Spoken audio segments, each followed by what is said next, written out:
Distinguished Enderlein Fellows, dear Johannes, dear John, dear Maria, dear Magdalena Kirchner, dear Wolfgang Ruhr, and friends of the Stiftung Mercator, dear Anton Hofreiter, dear faculty, students, staff, guests, and friends of the Hertie School, and most importantly, dear Isabel Enderlein on behalf of the entire family.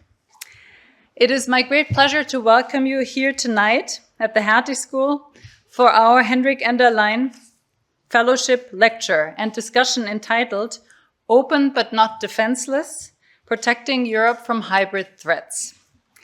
Tonight's event is co-hosted by our Center for International Security, the Jacques Delors Center, and the Center for Fundamental Rights, and I would like to thank all the colleagues who made this special evening possible. Tonight we are welcoming our fourth Henrik Enderlein Fellow, Marija Golubeva. Marija, it's wonderful to have you join the ranks of the Henrik Enderlein Fellows. We're very much looking forward to hearing your take on Europe's challenges and its response to hybrid threats in just a few minutes. This fellowship, generously supported by the Stiftung Mercator, continues to embody the legacy of the late Henrik Enderlein, who inspired us to bridge academia and real-world problems, all while striving towards an ever more integrated Europe. We will learn more on Henrik's vision and legacy from Johannes Lindner in just a few minutes. After that, Stiftung Mercator's director of the Center for Europe in the World, Magdalena Kirchner, will speak more on what makes Marija Golubeva such an extraordinary Enderlein Fellow. And I would like to thank Stiftung Mercator very much for their continued support for this important initiative honoring Henrik's legacy. Part of this fellowship is also a small tradition that I'm very happy to continue tonight. We give our new Enderlein Fellows a notebook. It is a simple object, but one that carries meaning. It's a place to jot down ideas, to sketch out the beginnings of big projects, or even just to capture thoughts from a late-night discussion. This notebook is a tribute to Henrik, who never was without a notebook to ensure he didn't lose any of his ideas. And interestingly, he had a notebook that should fit, what's it called, the pocket that you can carry on the inside of your vest. So Johannes, who is very attached to this, was very eager to have the right size. This clearly is more for a lady's handbag. It's a bit smaller. There's absolutely no thinking in it, but we do think it's good to have a big notebook. So Marija, this is yours. Thank you so much. Thank you.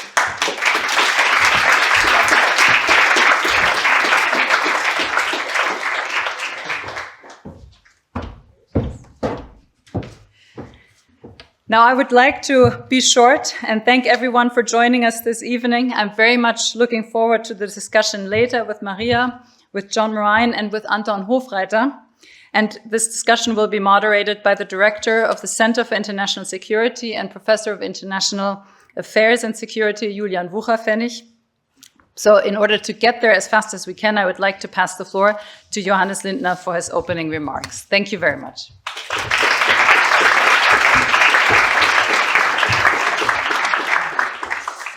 No, many thanks, Cornelia. This is the third time that we hold this event, an event where the ongoing Henrik Enderlein Fellow passes on to the incoming Henrik Enderlein Fellow with a lecture, but also in the possibility to engage in a discussion with the public and with policymakers. And I'm glad to see Anton Hofreiter among us again. We always meet in mid-September, not only because it marks the beginning of the academic year, but also because it's close to Henrik's birthday. Last Saturday, Henrik would have turned 51. This fellowship bears his name, and it is in his memory that we do this tradition. Isabel, thank you for being here with us. And as the first Henrik Enderlein Fellow, and someone that knew Henrik well, Cornelia asked me to say a few words that shares a bit his personality, but also his way of thinking with you, and maybe also be an inspiration for all of us Henrik Ender Fellows, and in particular you, Marija. There are two aspects I want to highlight. The first is the connection between analysis and practice. Henrik was a true policy entrepreneur. For him, rigorous analysis always mattered, but equally important was using that analysis to shape and enrich the political debate. He had the special energy and the conviction that each of us has the power to change the course of politics. The second was his unwavering focus on the European Union. He was of the view that the creation of the European Union was one of the key achievements, the great achievement of the post-war era. And he understood the Union not merely as an economic community, but as a political union encompassing a wide range of policies, from the euro to defense. Now, I thought it would be good to illustrate this with one memorable event. And I'm grateful to Nicole Koenig from the Munich Security Conference to reminded me of that one. She used to be a close collaborator of Henrik. And it was in February 2020 at the Munich Security Conference, Henrik held a very exclusive closed-door breakfast with President Macron. Macron and Henrik, of course, were close. They knew each other for a long time.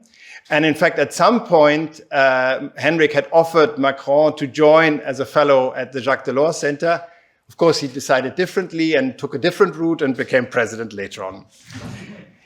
At that breakfast, key figures of German foreign and security policy were present, and in fact, many more wanted to join that exclusive gathering.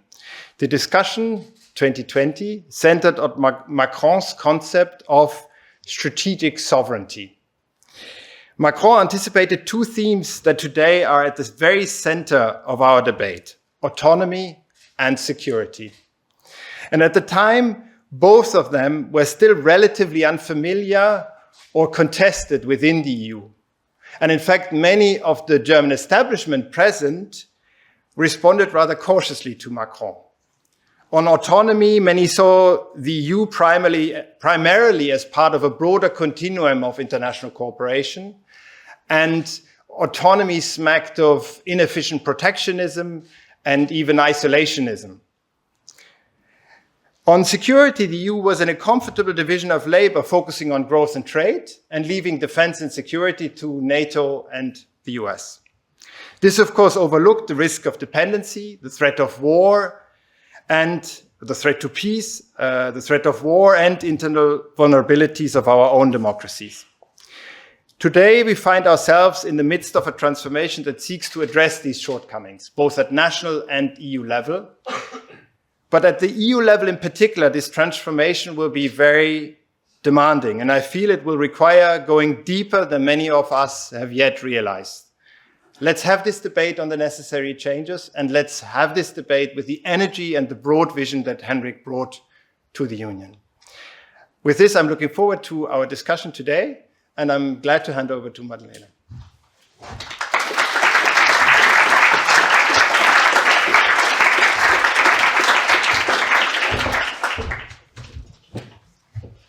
Dear Professor Woll, dear Johannes, dear Ms. Enderlein, dear colleagues, guests, on behalf of Stiftung Mercator, I'm delighted to join you today here at the Hertie School at the Henrik Enderlein Forum to mark the transition of the Henrik Enderlein Fellowship, a program that we proudly support since 2022 and that reflects our shared commitment to a democratic, a strong, and a resilient Europe. The fellowship stands for what Stiftung Mercator deeply values: the connection between academic excellence and policy relevance, between ideas and action, between Europe as a vision and Europe as a lived reality. It honors Henrik Enderlein, a trusted friend of our foundation and a passionate European, who believed that good policy must be grounded in rigorous thinking, in bold leadership, and in meaningful discussions.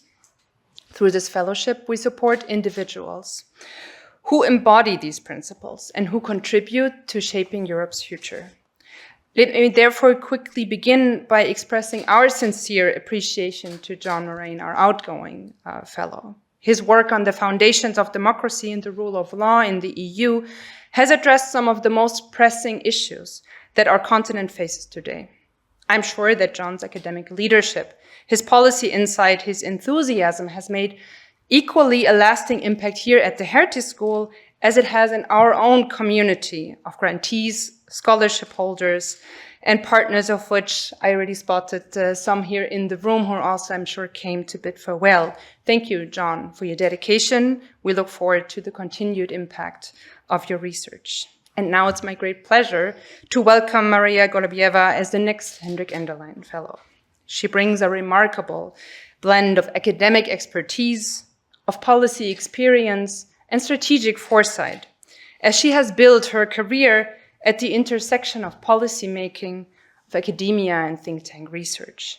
After earning a PhD from the University of Cambridge, she worked for the consultancy company ICF in Brussels, and later on as an independent consultant for European institutions in the Western Balkans and even in Central Asia. She then taught politics at Riga Stratens University and worked at the think tank Providos, where she led public policy research on a range of topics, including democratic participation and migration.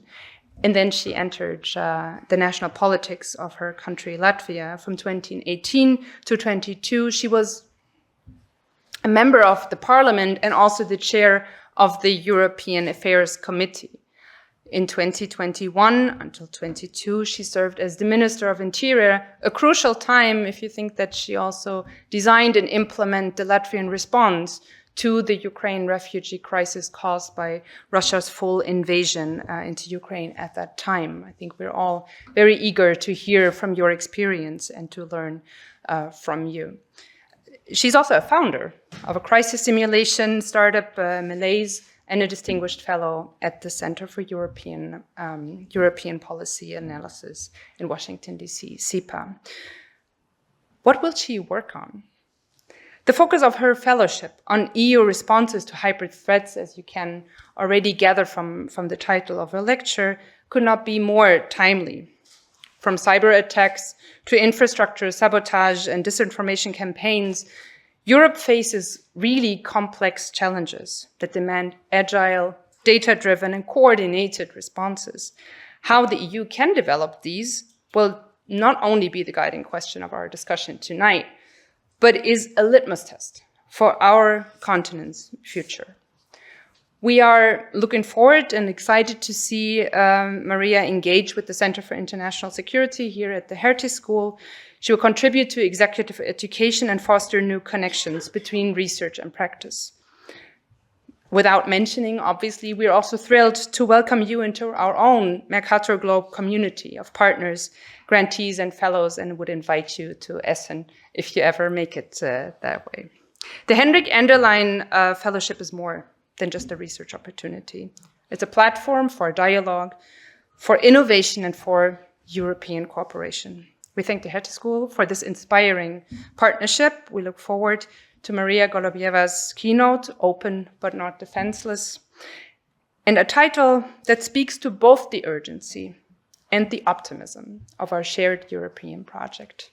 The floor is yours. Thank you so much.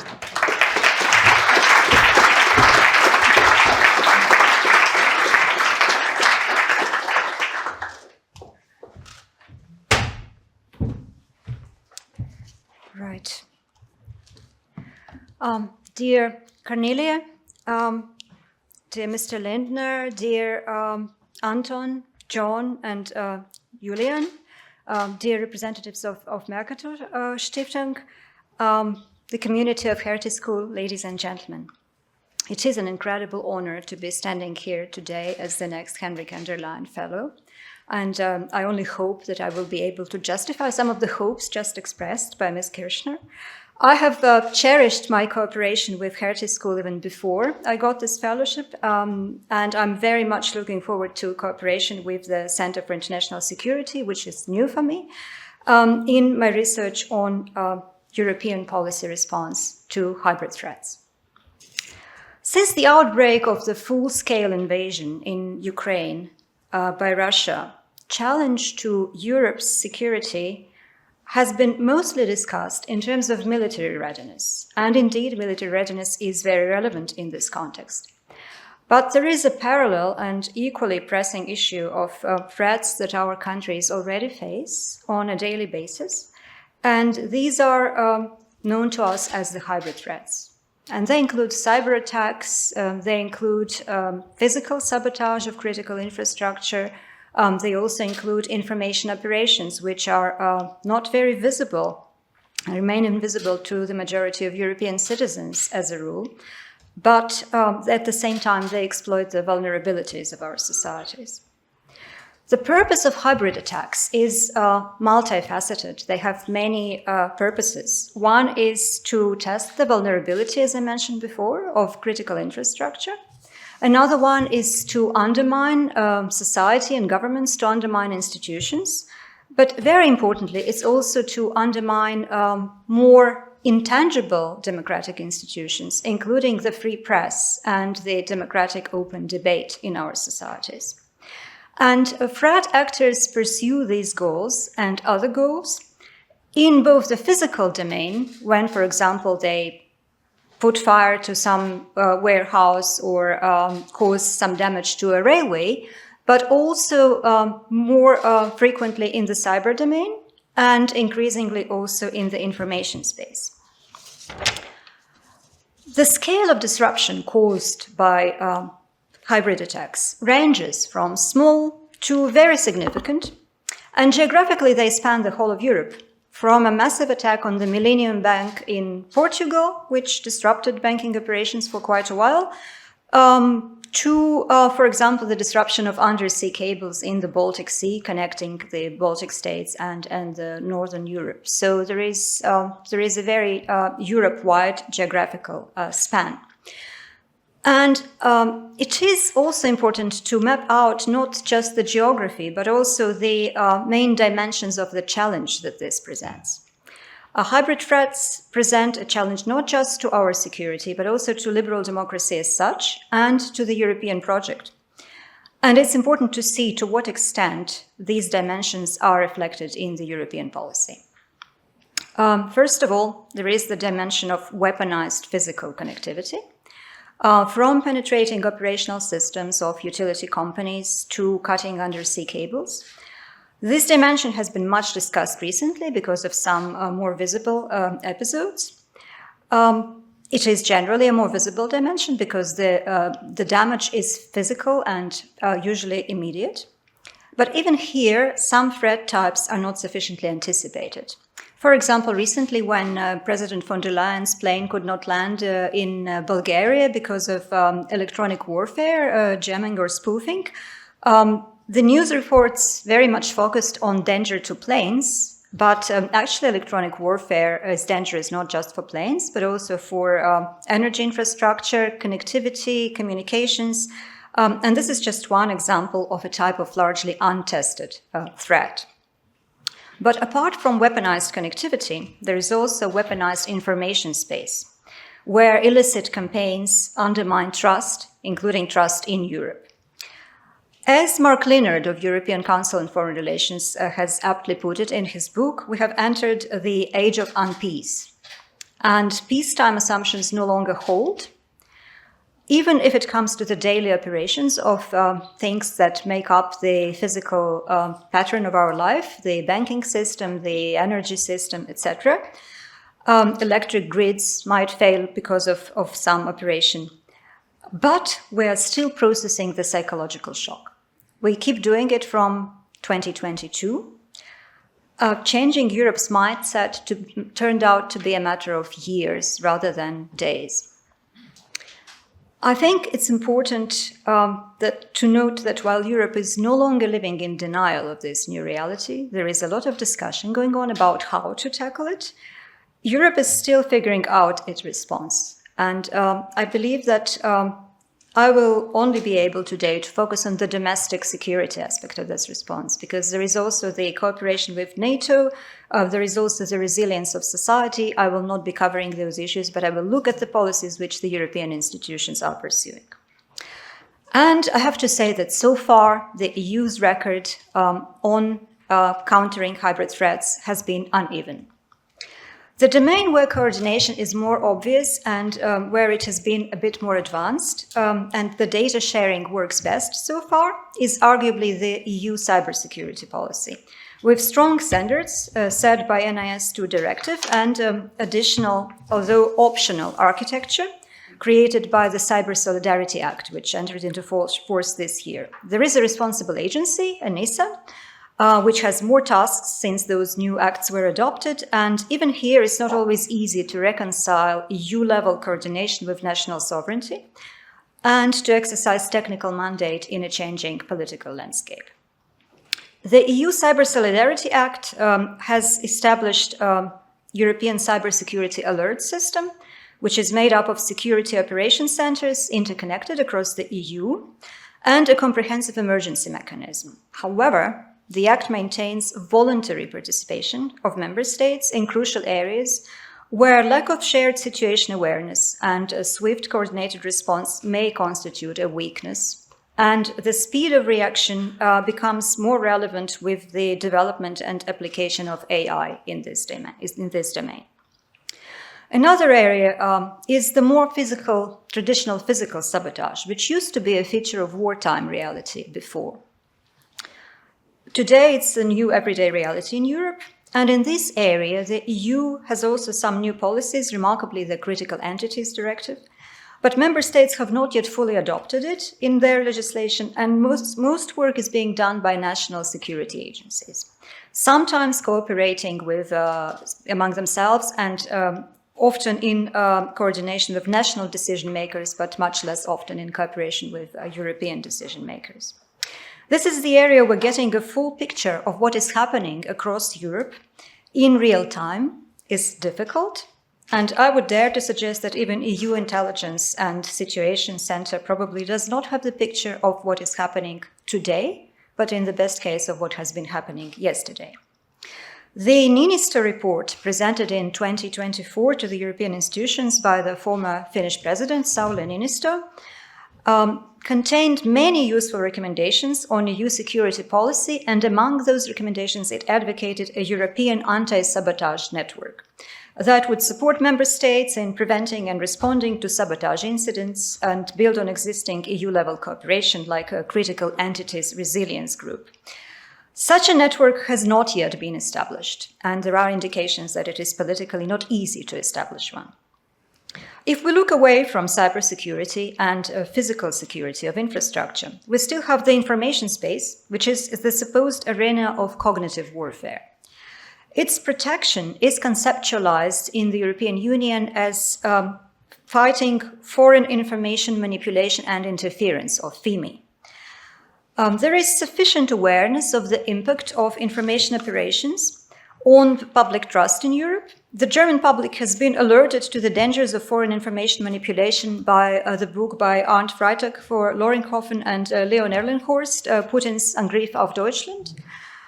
And the book describes multiple large-scale information manipulation campaigns by Russian actors and pro-Russian actors, underlining basically the damage that those have on German democratic politics.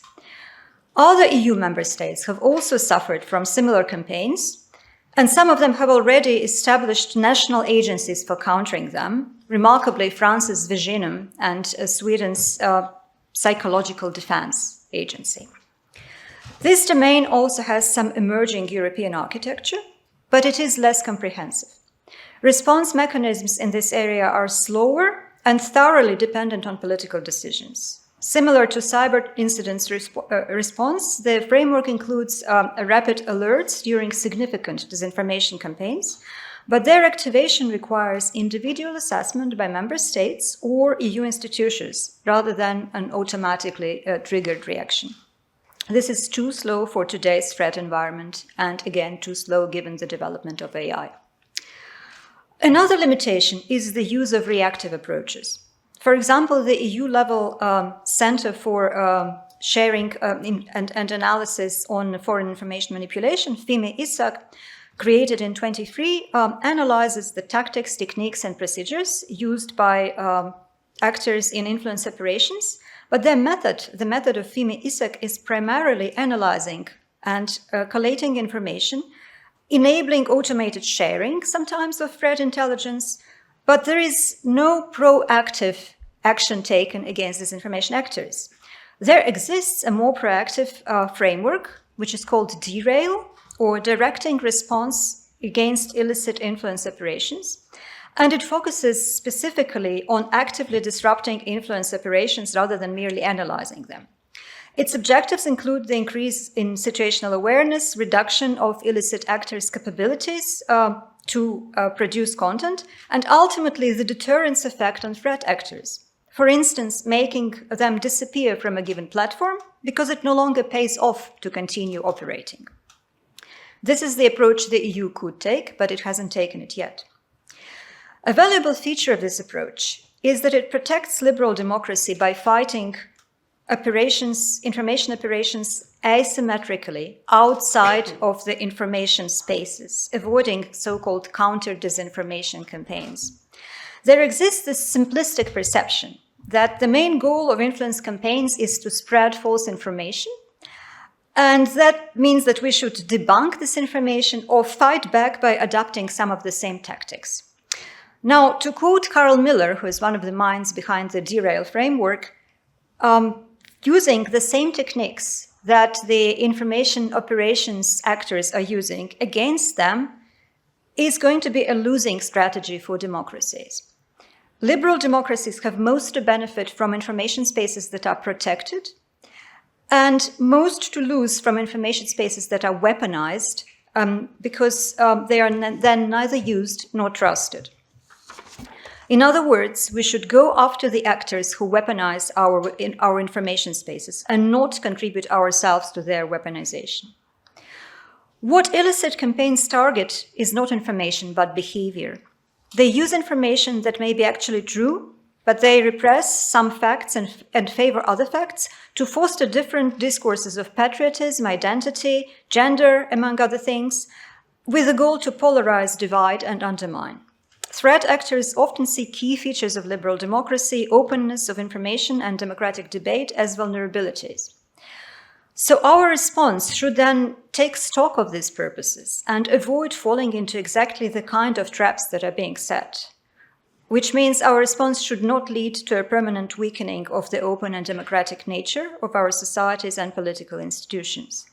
And this is more difficult if we decide to face these challenges primarily at the national level.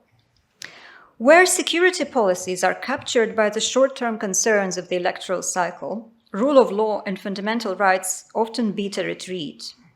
Citizens' sense of insecurity, often amplified by illicit campaigns on social media, sometimes leads to political reactions that target the symbolic presence of the other in our midst, rather than tackle direct but less visible threats from malign actors. Just as an example, searching for ways to stem the flow of students from third countries to our universities, or announcing raids to check the documents of migrant workers is easier and politically may pay off faster than establishing a sophisticated dynamic system of early warning, prevention, and protection from hybrid threats. But the more we let our security policy be captured by populism, the less it responds to the complexity of cross-border challenges, including hybrid warfare. Witness the US administration's decision to terminate cooperation with Europe on fighting foreign information manipulation and interference, which has serious implications for transatlantic responses to disruptive campaigns from states like Russia, China, and Iran. To incentivize political leaders to take the more complicated route that doesn't undermine liberal democracy by increasing polarization is not easy. But I believe one of the possible ways to do it in Europe is to have a more comprehensive European security policy, also in the domains of countering hybrid threats. The European dimension of our response should be strengthened not just because we need to pool resources and share intelligence, but also because Europe can add a level of democratic control and promote higher standards. A more European security policy is an antidote to growing global risks of authoritarianism. The task is multi-layered.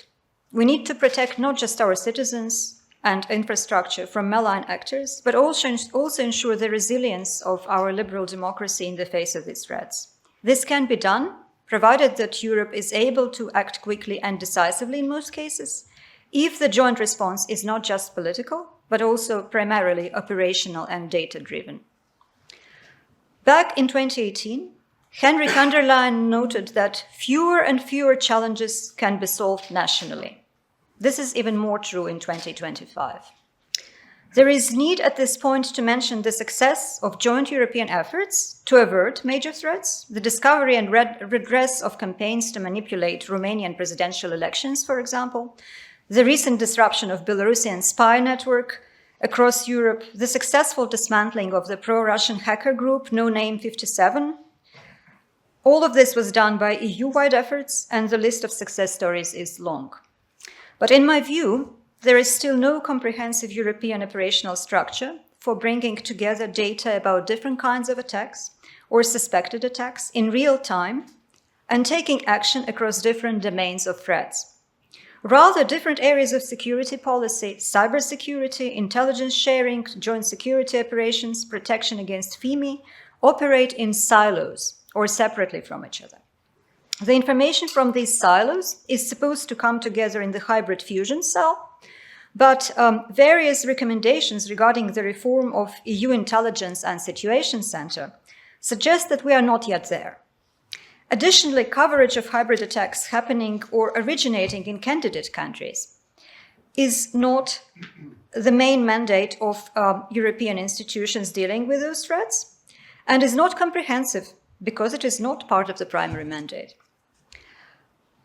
In other words, if a cyber attack on energy facilities in Germany, France, and Belgium gets amplified for further destabilizing effect on social media by an illicit information campaign operated from Serbia or Moldova, different institutions will be tackling those issues, and there will be no automated data sharing across different domains. I believe there should be.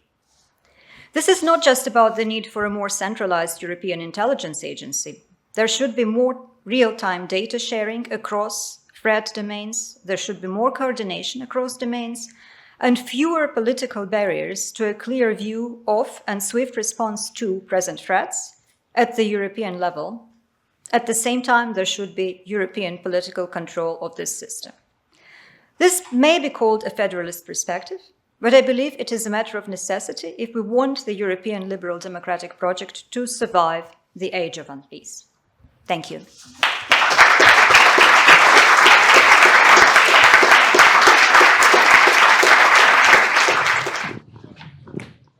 Good evening.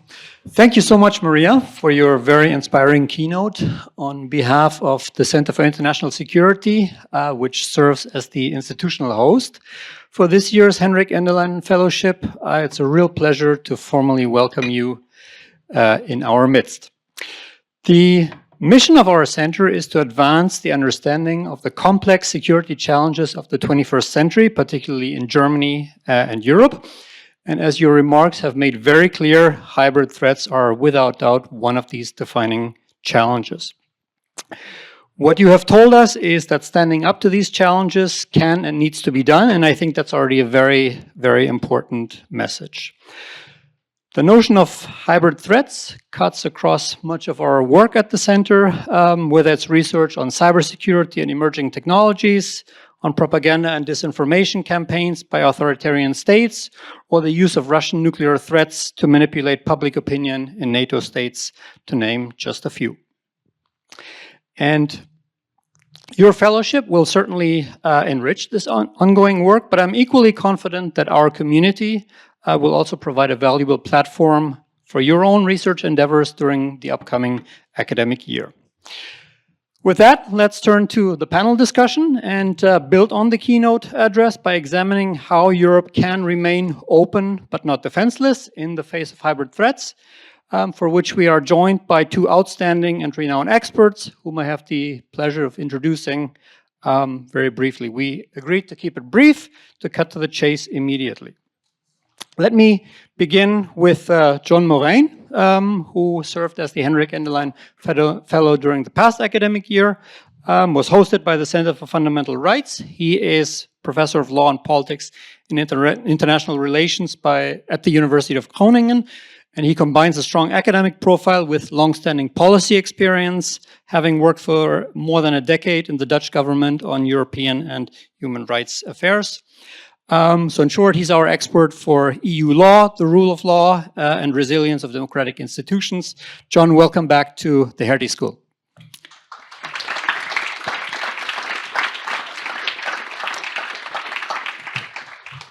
Turning now to Anton Hofreiter, one of Germany's most prominent parliamentarians on European and security affairs. He is a member of the Bundestag for the Green Party and has been the chair of the Committee on European Affairs since 2021. And in this role, he has been deeply engaged in shaping Germany's and Europe's response to some of the most urgent challenges of recent years, most pertinently, of course, Russia's war of aggression against Ukraine, for which he has argued that we need to strengthen European defense and that we need to ensure EU unity in the face of Russian threats. Mr. Hofreiter, we are truly delighted that you could join us here this evening.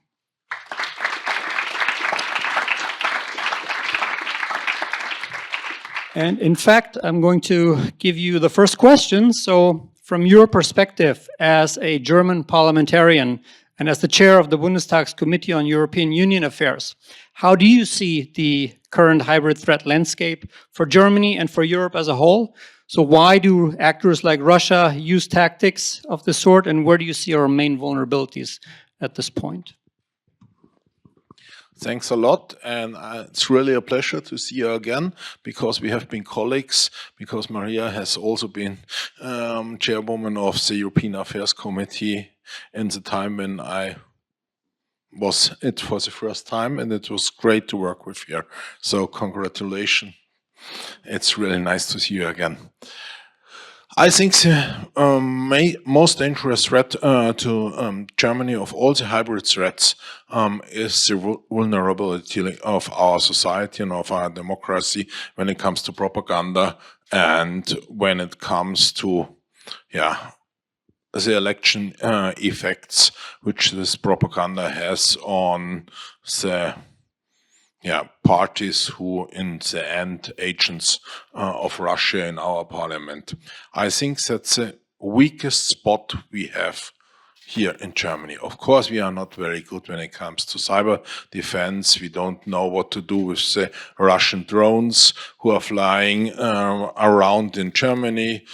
Because we have a discussion between our Ministry of Interior and our defense minister, so the Russian drones still fly above our critical infrastructure and our military institutions. But I think by far the weakest spot is our society, and then we have discussion when it comes to propaganda. Yes, freedom of speech. Yeah, of course, freedom of speech.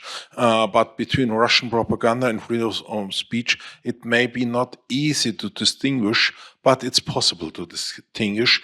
But we are not very successful in it.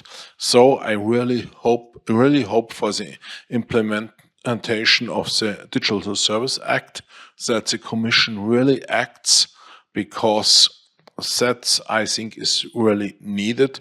And I have been the last time in Kiev the week before last week. And of course, they are concerned what's going on the front line. They are concerned because of the attacks. They are concerned because of what's going on in the US. They are concerned about if they get enough support from Europe for their budget. But they are really concerned what's going on in our societies. They fear for France. They look at 27, what happens there. Will Le Pen be elected? Yes or no? They really fear it in Kiev, and it's totally aware. They are aware about it. They fear what's going on in Great Britain, Farage, and they fear what's going on in Germany. And they are also not really happy about the new Polish president, who in a kind of way is acting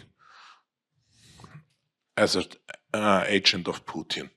And that from a right-wing extremist in Poland, it's interesting that he ends up. Not because I think he wants to be an agent of Putin, but in the results.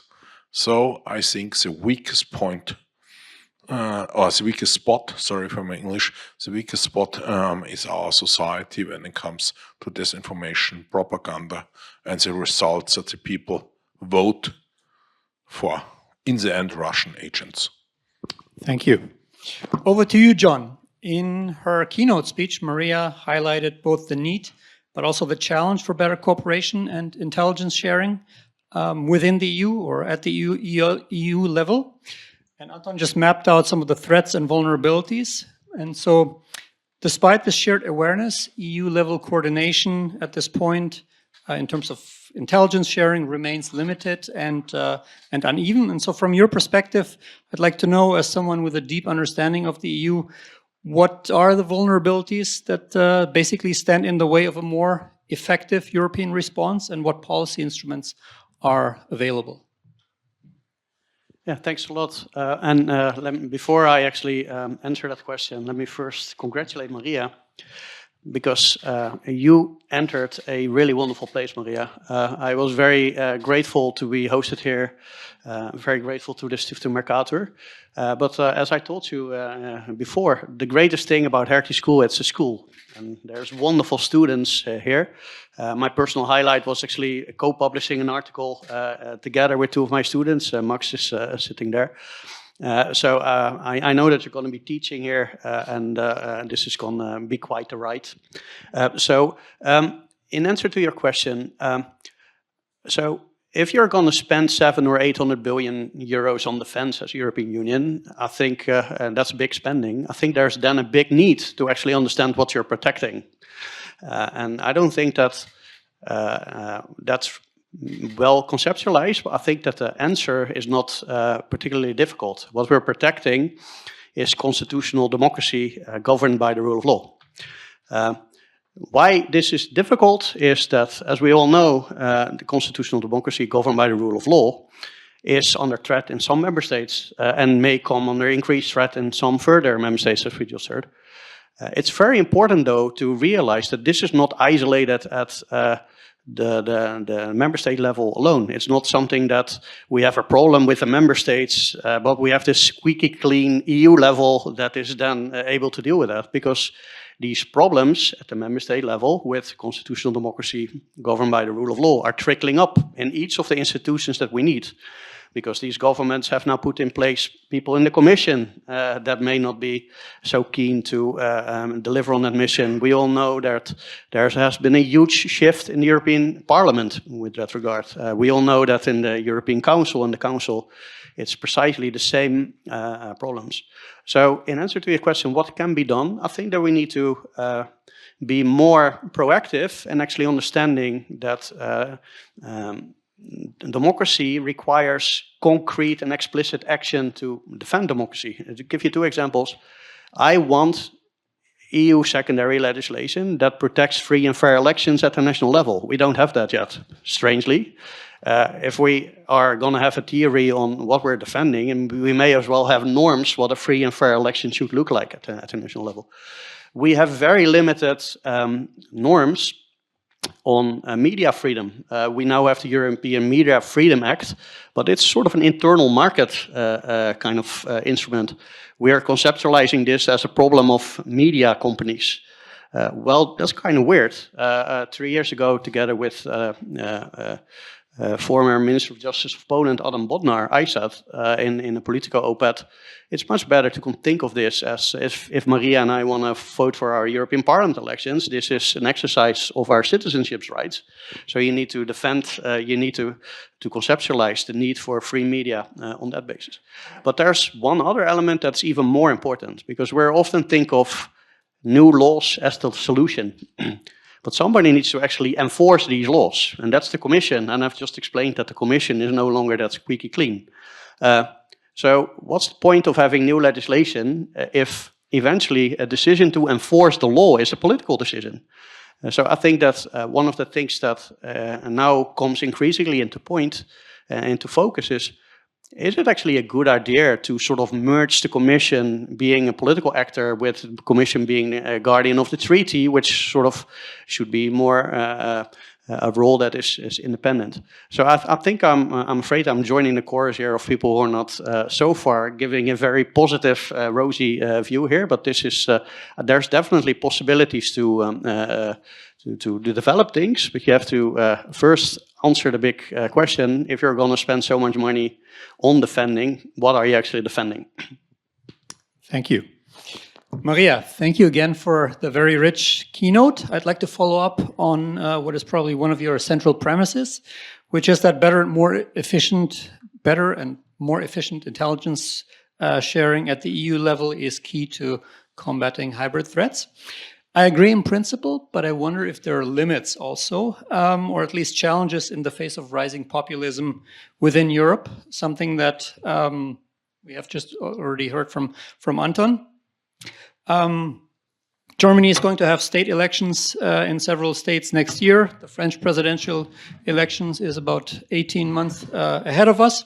And so there's a real possibility that right-wing populists will come to power in more places. So my question to you is, what would or should intelligence sharing look like under such governments where ministers of the interior, police commissioners, or national intelligence services are controlled by actors which are perhaps less committed to liberal principles, to put it mildly?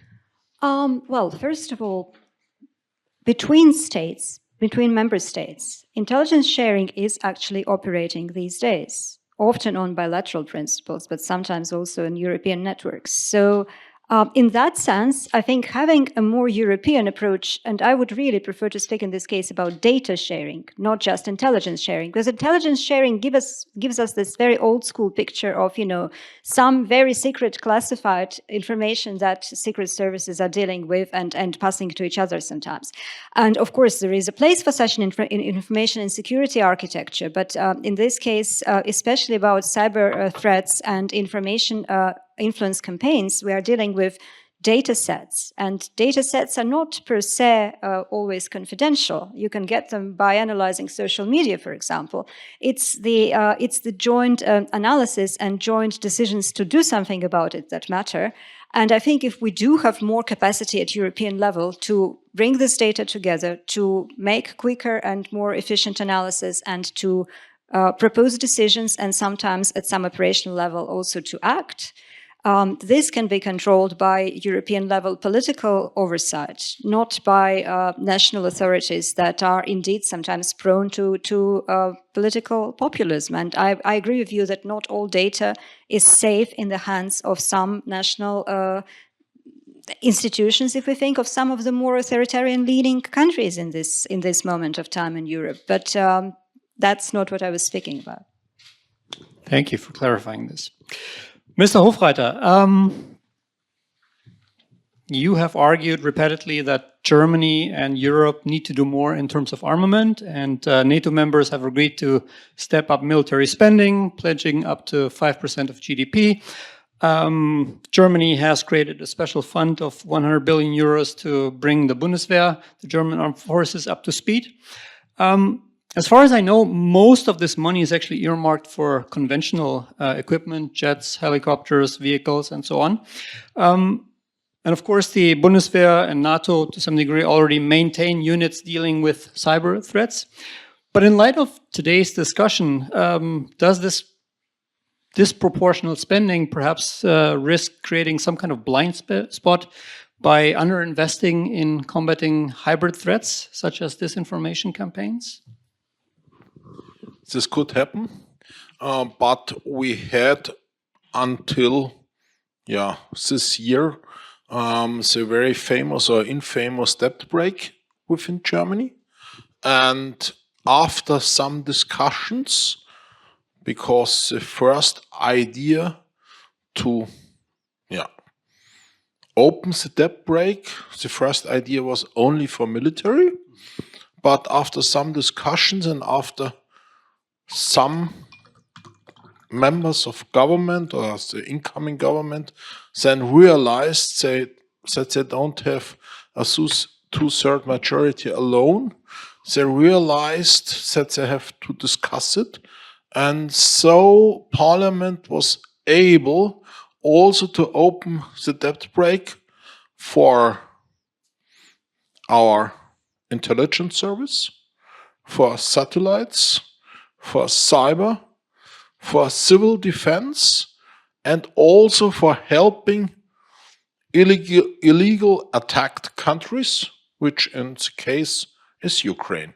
So we have not only the 100 billion, which is already more or less spent, but now we have opened the debt brake for all these issues. So if the government really wants, now we have the money. Or not only for military, not only for tanks or drones, but for all the other aspects of security. It's now possible. We have some problems in our budget, but also the wider security issue is not touched by it. Because, okay, you have then more debt. Yes, but Germany has 60% of the GDP, which is not nothing, but compared with US, Italy, France, Great Britain, China, Japan, we have by far the lowest debts. So we could invest.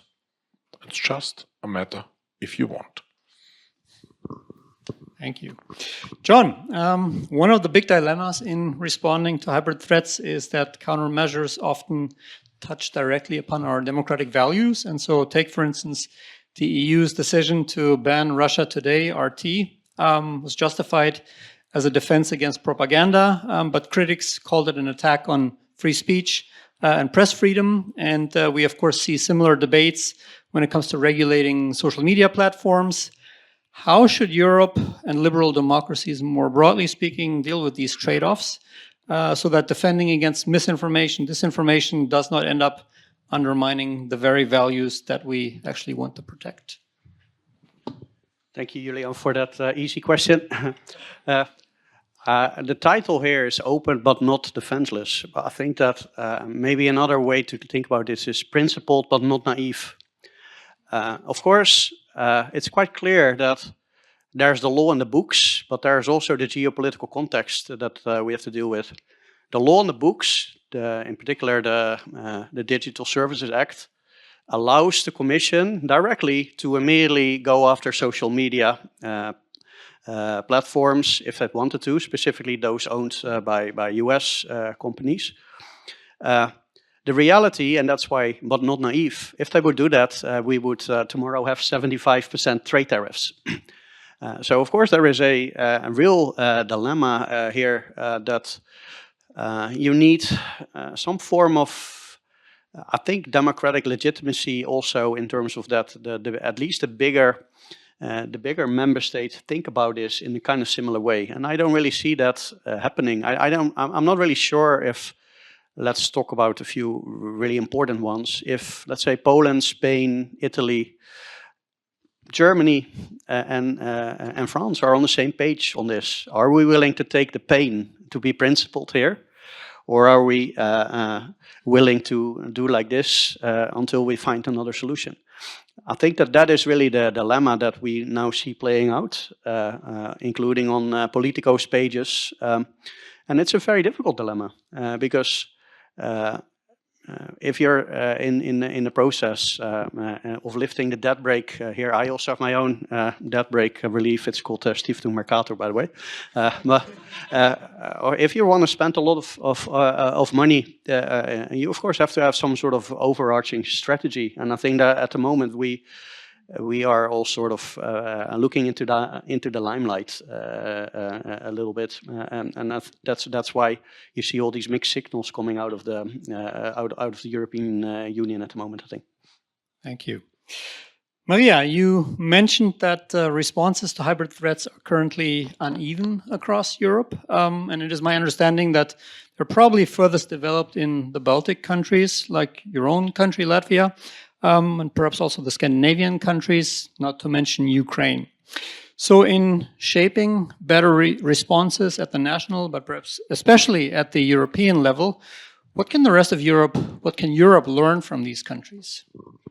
Well, I do think that indeed in the north of Europe, especially in Finland, actually, we have very advanced approaches to building society resilience against hybrid threats and other threats. And it's the key to that is the whole society approach, which is something that Baltic states are trying to also learn from Finland.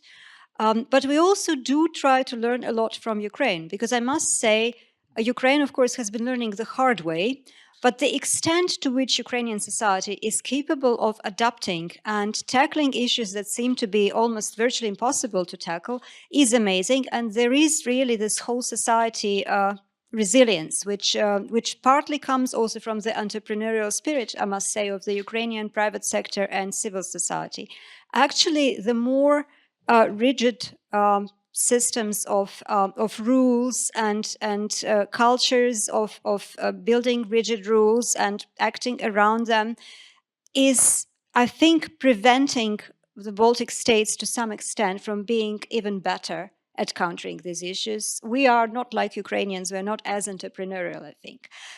But definitely the policy is there, the ambition to have whole society approach to resilience is there. The awareness is definitely there. And I think awareness, as Anton mentioned before, is a crucial aspect, because you may need to still fine-tune your policies and allocate resources, but if you don't have sufficient awareness and you're not sufficiently, you have not restructured your thinking sufficiently for this age of unpeace, as Mark Leonard calls it, and no longer peacetime, you cannot really have this kind of, basically virtually muscle memory, which you need to build, for example, by drills. And I'm not saying that as someone who's trying to develop a simulation platform. I mean, of course I am, but also because I do believe in scenario-based exercises and simulations, because they do matter for building this muscle memory in organizations on how we act if A, B, C happens. And without doing that, just having better rules or better policies is not enough. Thank you. Before turning to our audience for questions and answers, one last round, 3 quick questions. So, Mr. Hofreiter, hybrid threats and rising populism often go hand in hand. And if Europe wants to future-proof itself against both, what are the 3 most important steps that we should prioritize? I think the first most important is awareness, because we, especially in Germany, we lack awareness. Then this second issue is the dilemma just spoken. I think, I don't know in which direction US will heading, but if they go further on the path they are heading the last 1 year, no, it's not even 1 year, half a year, they will end up as our enemy. Because then they will end up as a fascist country, and a fascist country is always an enemy of democratic countries. And we should prepare for this. And then I think we should learn from Taiwan, from Finland, and from Ukraine, and also try to the whole society approach. I think it's not only Finland, but also Taiwan and Ukraine, where you can learn a lot. Thank you. John, you are in this unique position with strong experience in both government and in academic institutions, such as the Hertie School, which prides itself on seeking understanding today and shaping tomorrow. So from your perspective, what can universities, what can schools of public policy in particular contribute in more practical terms to strengthening Europe's resilience against hybrid threats? Yeah, great question. The great thing about a school, and particularly a good school like here, and I'm talking specifically about students, I was very impressed by the students last year. A school and any form of solution is always starting with asking the right questions. and asking the hard questions. We formulated a few already. Are we really gonna want Germany to defend a European Union and put so much money in it defending on our behalf if we see it autocratizing in front of our own eyes? Is there an alternative? You should at least think about that, I think. You can ask that. How do you avoid... today we had a big seminar on the rule of law sponsored by the Mercator Stiftung.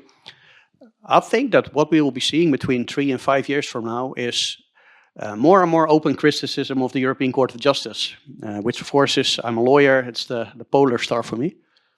Who is going to defend them and how?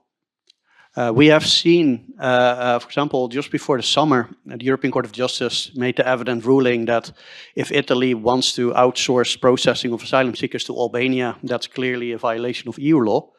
But what has captured a lot less attention is that the Italian government basically said, "Thanks very much, just another opinion, and we're just gonna continue our way." So, who is defending the court, and how? Is the court going to do that themselves? Is the communication specialists? I think that at a school you can ask these questions and put resources behind. Have a seminar about this. Maybe have a seminar here in 2 weeks or 2 months from now.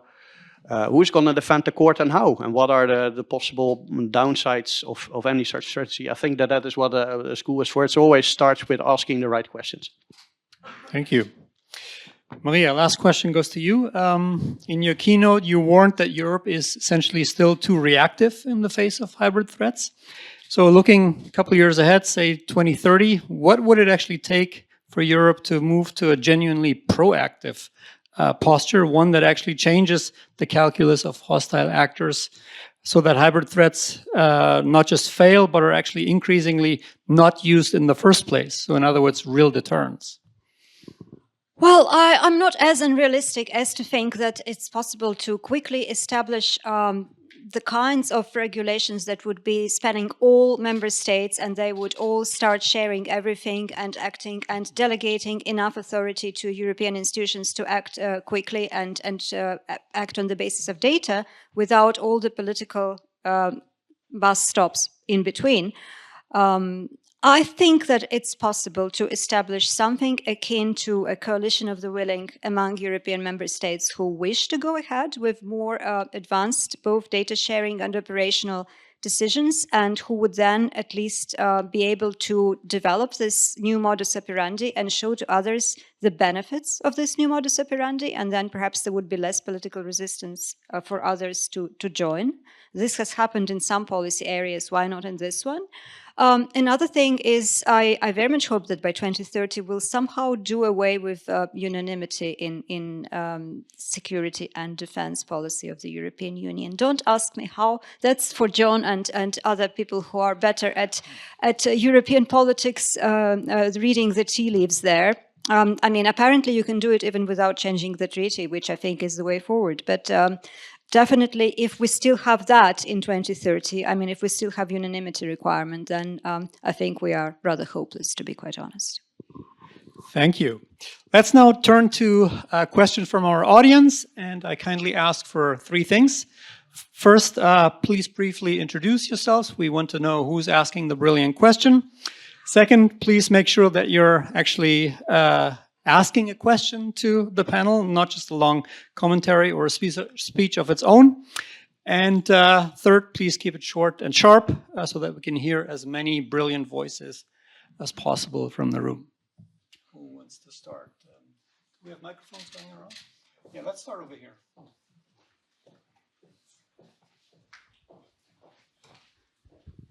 Thank you so much for this insightful talk to all of you. It's a pleasure to be here and listening to you. My name is Alissa Schmiel.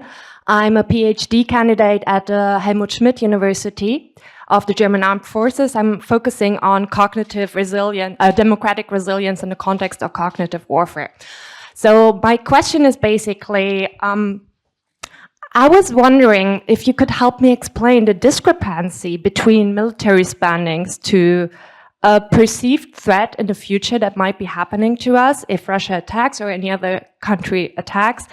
And the lack, in my view, of investments into European infrastructures in the hybrid realm, or particularly in the information and cognitive sphere, where I see lots less of efforts, which is, and we've been attacked since at least 2014, so maybe you could help me here to understand that better.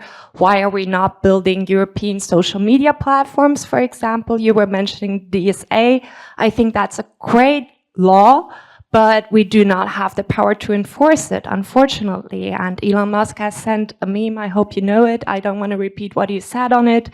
And I think that speaks a lot about our execution power. And I would also like to know, how would you see a civic military cooperation in the security realm, especially because this is already difficult in Germany, and I imagine it is much more difficult on the European sphere. Thank you so much. Thank you. Did you mean to address any of the panelists specifically, or is that for them to figure out who would like to respond? Well, I would love to hear Marija Golubeva, but I'd like to hear all of you for sure. Okay, I'll start, and hopefully then maybe somebody who knows more about the German situation maybe will fill in the gaps. I think it's a very right question to ask, because yes, we do spend a lot on defense, which is necessary because Russia might one day attack. But it is true that we are being attacked on a daily basis, also in the cognitive warfare arena, and we are spending less on that. There are some good examples. There are countries like France or Sweden I mentioned who have agencies. For example, Viginum in France has about 30-40 specialists working at a very high sort of intensity rate, dealing with just information campaigns against France. So that gives you a general kind of understanding of the minimum investment it takes to have a serious operation going on. And not all EU member states have that. That is absolutely true. Another thing which I think you mentioned is also highly important, the interaction, as it is called in the armed forces, the civil-military cooperation. I think in that sense, one good thing I noticed in the Latvian case, for example, is, I mean, of course, we're a very small country. There is a branch of the armed forces that deals with strategic communication issues, and they cooperate a lot with a defender community. The people are mostly on voluntary basis, but those people mostly enlist in, like a national territorial defense forces, which is for volunteers. But they do it not by, carrying weapons or doing military training, but their function is this cyber protection and also to some extent working with strategic communication issues. So I think it is possible, and there are many other models, I'm sure. There are good chances of mobilizing defender communities which exist in virtually every European country. There are fact checkers and other people who are looking specifically at helping our societies resist better and be more resilient. Any additions, or should we? I may have a brief addition that might be surprising to you, but for a while I was actually a reserve officer in the Dutch army working on civil-military cooperation. And I mean, I have to admit I wasn't probably the most brilliant military officer in the history of the Dutch armed forces, but what I did learn there is a brilliant term. And when I was put on a military oath, our commander said, you have to hurry when you have the time, so you have time when you're in a hurry.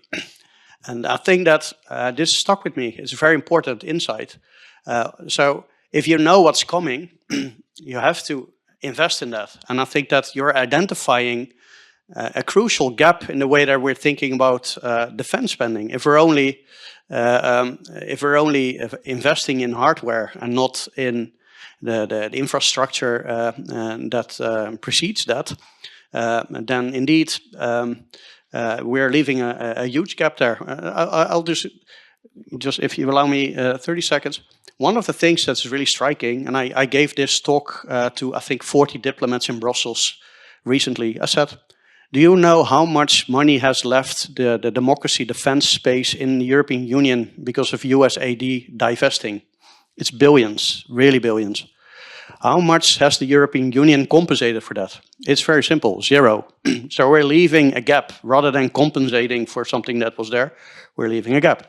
Is this in the new multi-annual framework? It isn't. So it's very much, so we're not preparing for something that we can see coming. In my perspective, it's very simple, because most political decision makers are very traditional. They know what is a tank, but they don't know all the other threats. Thank you. Let's take a question from a Hertie student, somewhere over there. Yeah. Yes, of course. So, yeah, should I stand up? I'm a first-year MPP student, and I just did my policy administration reading. And what I was thinking is that also in the hybrid threats, not just the state is really important, but also the companies. And you talked about the NIS2 directive, and I feel like a lot of companies in our climate currently, economic climate, are not investing a lot in cybersecurity threats, and the NIS2 directive should put some pressure on it, but it's not translated into national law. So if the political administration reading said, okay, now we have the regulatory approach, should we do now other approaches, or do we have any other ideas how we can convince companies to invest more into cybersecurity or not? Well, I think when it concerns cybersecurity, I don't know if I was the one supposed to answer, but my impression is it's a matter of compliance. I mean, if in an NIS2 directive, then there is usually a national regulation which transposes that to national legislation, and then it becomes part of compliance. If it hasn't become part of compliance required from companies in a given member state, that's not a good sign. Obviously, then we are failing on some of the basic principles of how EU law is supposed to operate.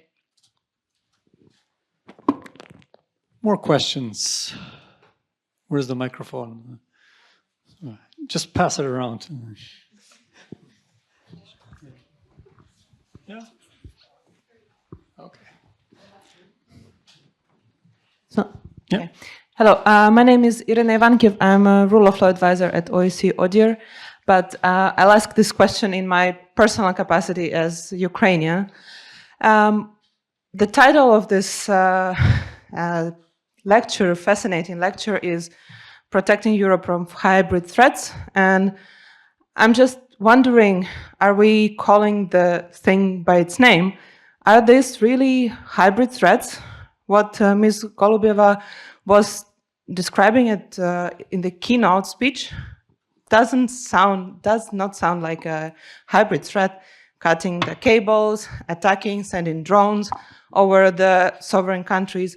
This, to me, doesn't seem as a hybrid threat. So I think the question here is, do we really know not what we protect, but from what we protect? Do we call it by its name? Do you think that hybrid threat is a real name? Or maybe we should be brave enough and say that these are the acts of aggression?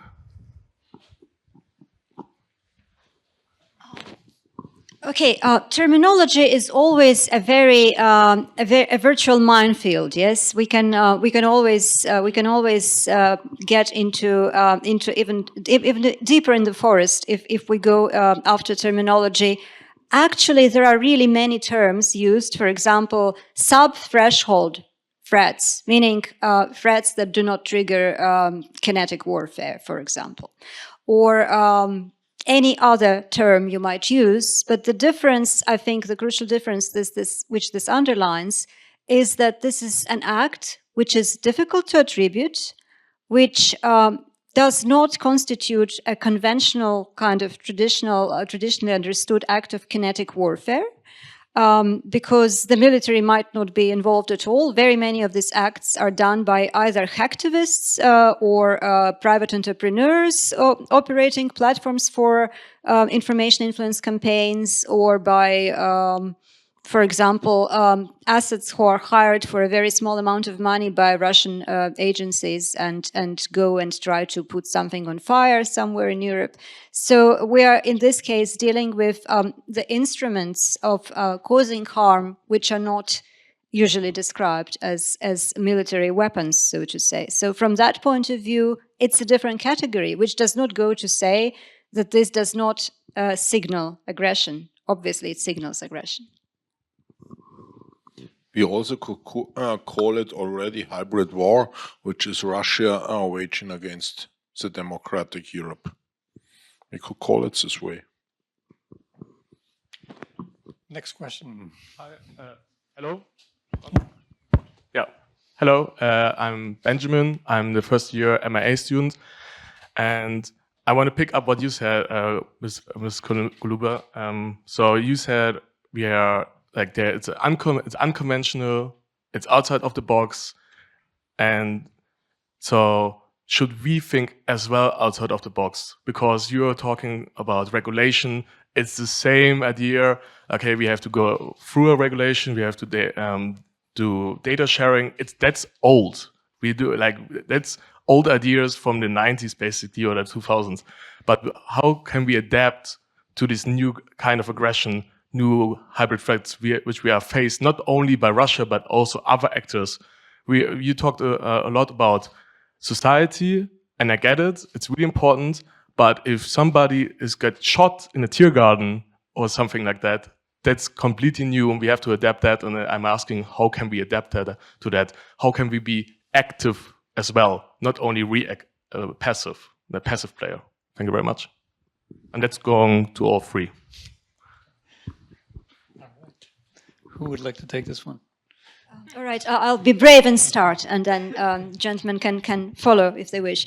I think it's right to say that we should be thinking not just of national policy or European policy or regulation, but on the other hand, if we look where the resources are, there are only so many things we can do as civil society, for example, without mobilizing those resources which the EU has and which national governments have.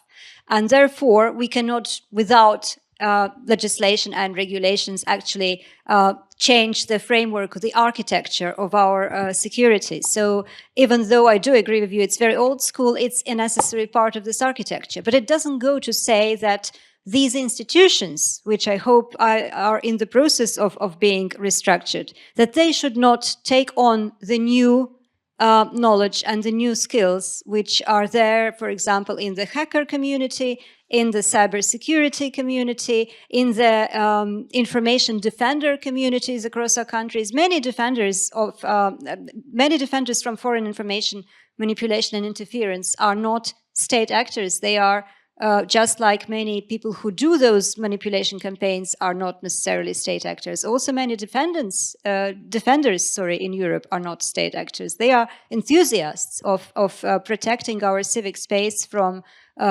information manipulation. So obviously there should be more cooperation with these people, and they should get more resources. And actually, I quite agree with John, as somebody who has been in charge of a big USAID project in Georgia, dealing specifically with information integrity.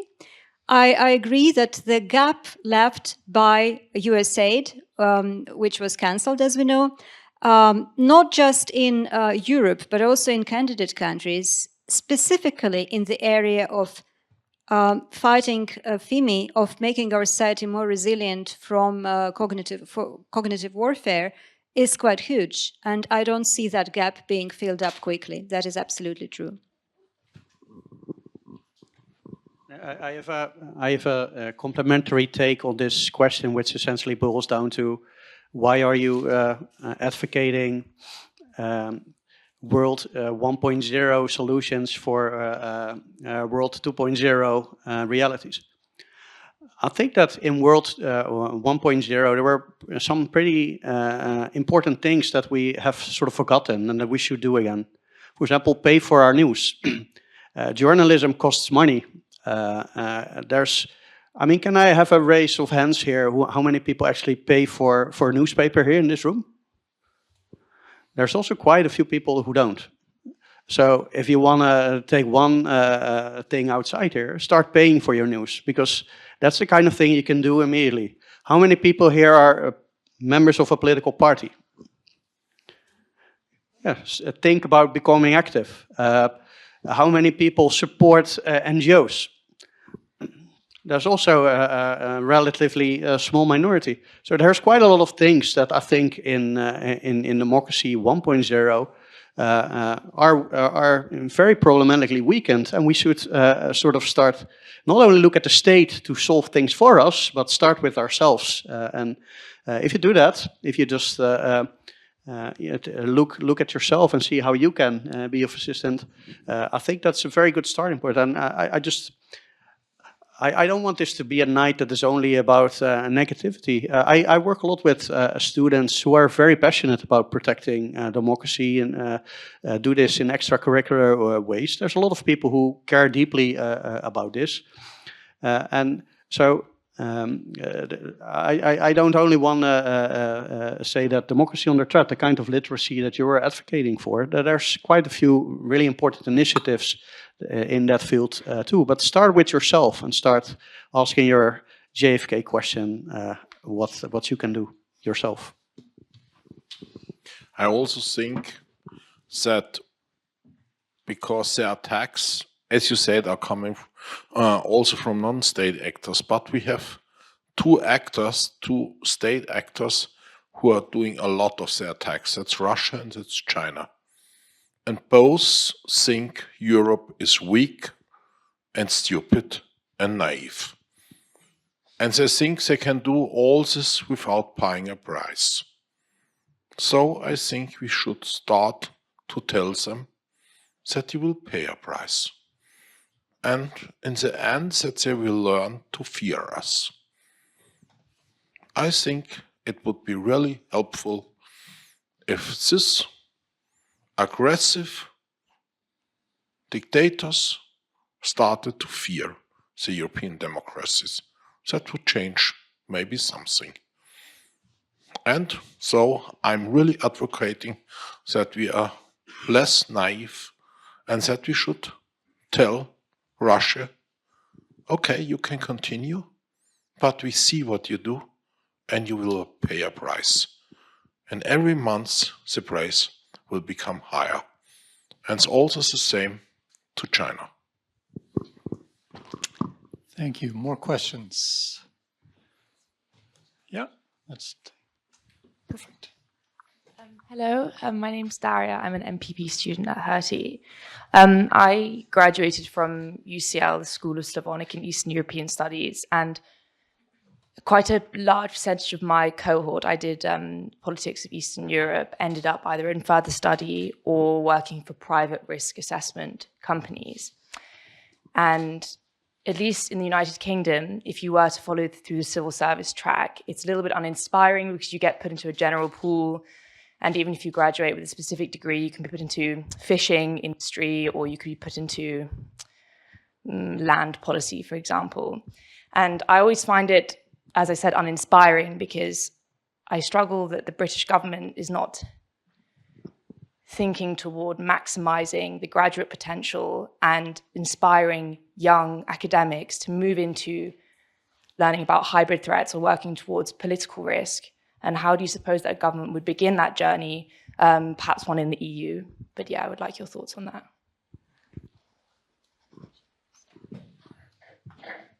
Yeah, so I've had the good fortune of actually working for my government for 10 years. It's really the most exciting thing you can do, in that you're working on societal problems with people who actually can decide and allocate money to problems. I always advise students like you, don't immediately get disillusioned when you don't immediately, as your first job, land your dream job. It's perfectly fine if you believe in the rule of law and democracy, just like I do, to work on the environment or whatever for a couple of years, because you need to learn the ropes. Being a civil servant is hard. You don't learn that overnight.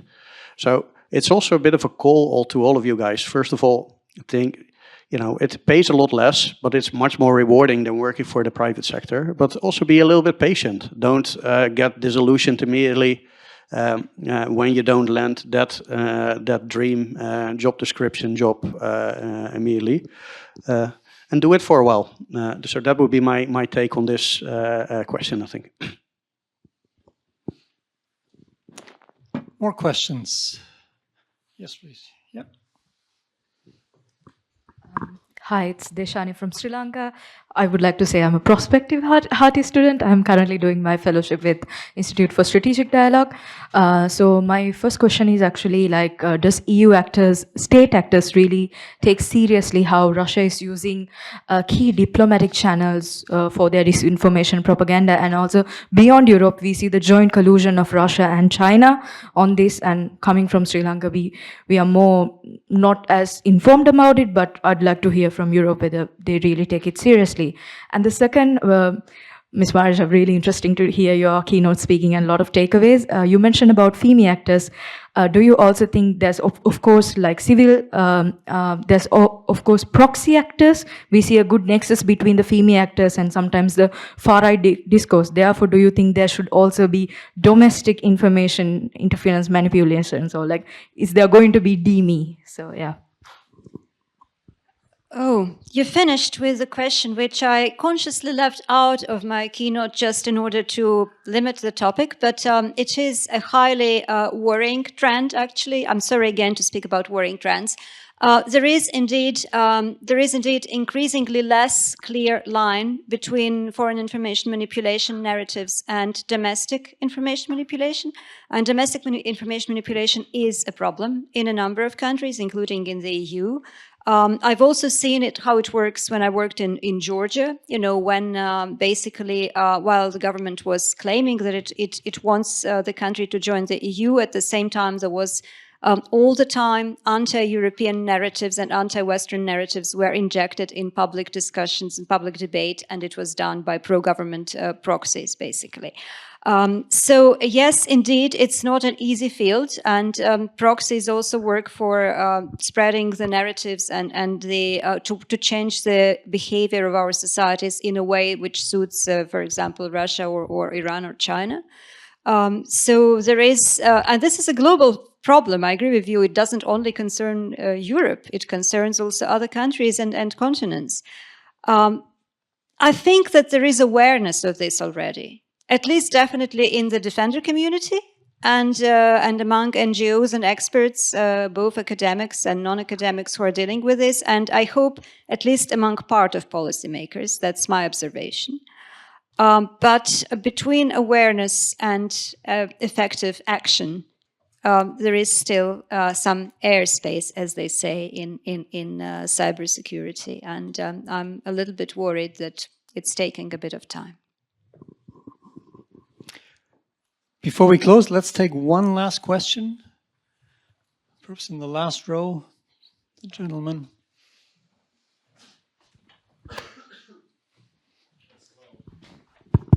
Yes, hello. Sorry. My name is Gustav Bremer. I'm just a first-year MIA student.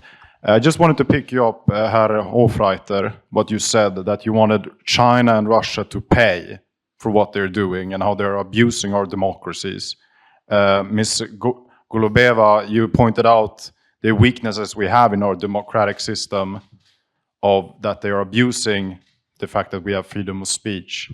But then the question I wonder is, do we have any offensive deterrence that we can do against them to make them pay the price for abusing our democracies?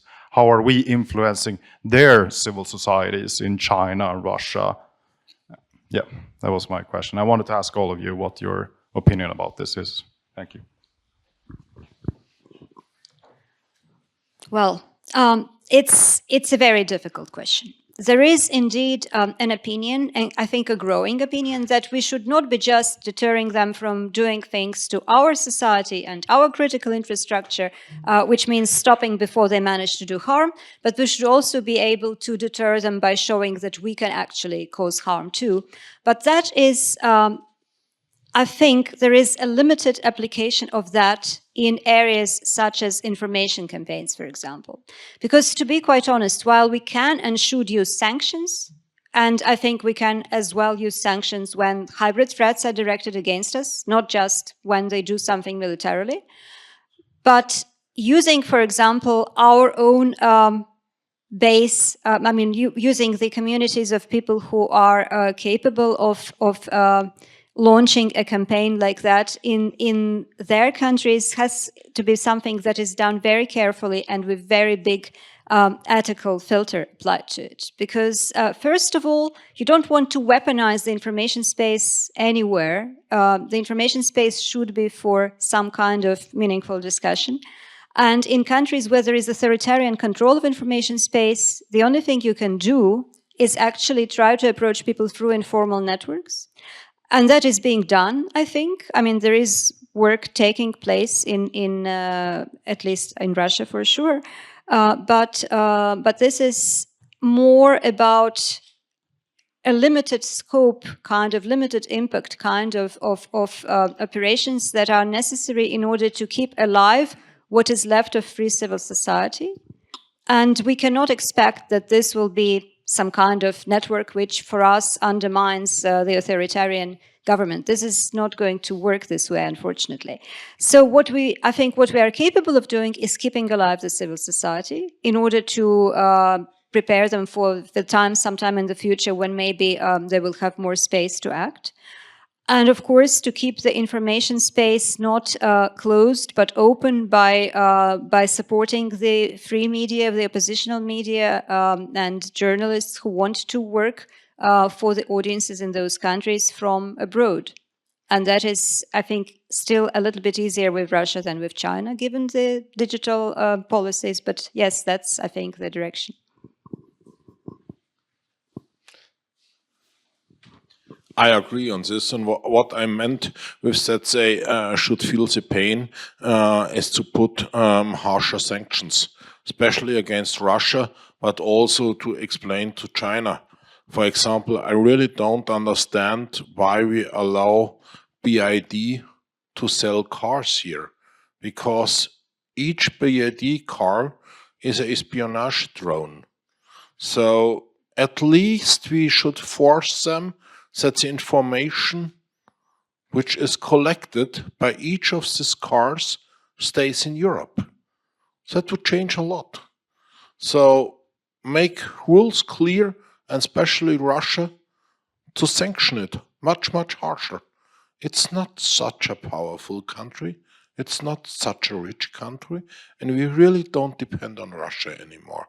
So sanction it really harshly, that they really feel the pain. And to China, talk to them very clearly what you are doing here, what you are doing with TikTok. Why do we allow this? Anything to add? Yeah, maybe the very last thing I'll say, as a former Henrik Enderlein Fellow, is going to be in the spirit of Henrik Enderlein, in that when I'm combining policy practice with academic knowledge, I've been to Kiev 3 times this year. I work for the Deutsche Gesellschaft für internationale Zusammenarbeit as a lead rule of law advisor in their project on advising Ukraine to become a member of the European Union. I think that we should never forget how Europe and the European Union looks from the outside in terms of its promise. And that promise is a functional club of constitutional democracies protected by the rule of law that pick up new member states and double or triple the size of their economies in the course of 15 to 20 years. Look at Poland, where it was. So this is an extremely powerful brand. And I now sometimes have the feeling, because of so many geopolitical plates are shifting, that we forget our unique selling point, and that's precisely that. And that's what we're defending, and we should also defend in countries like Russia and China, for example, by supporting NGOs there. Thank you. Thank you. So, wrapping up here, I think what we have seen, or at least that's what I'm taking away from this panel, is that hybrid threats pose tremendous challenges, but meeting these challenges requires vigilance, requires cooperation across borders and sectors, and above all, it requires commitment to defend democratic values without eroding them. And it can be done. I think that's one message I'm taking away. Europe is not defenseless, provided that we draw on our democratic strength, that we act together, and that we stay true to the principles that define us. In this sense, on behalf of the Center for International Security, the Hertie School, let me thank our three panelists for their insights, for the positive messages that these challenges can be met with confidence. So please join me in giving a warm round of applause to Marija Golubeva, Anton Hofreiter, and John Morijn.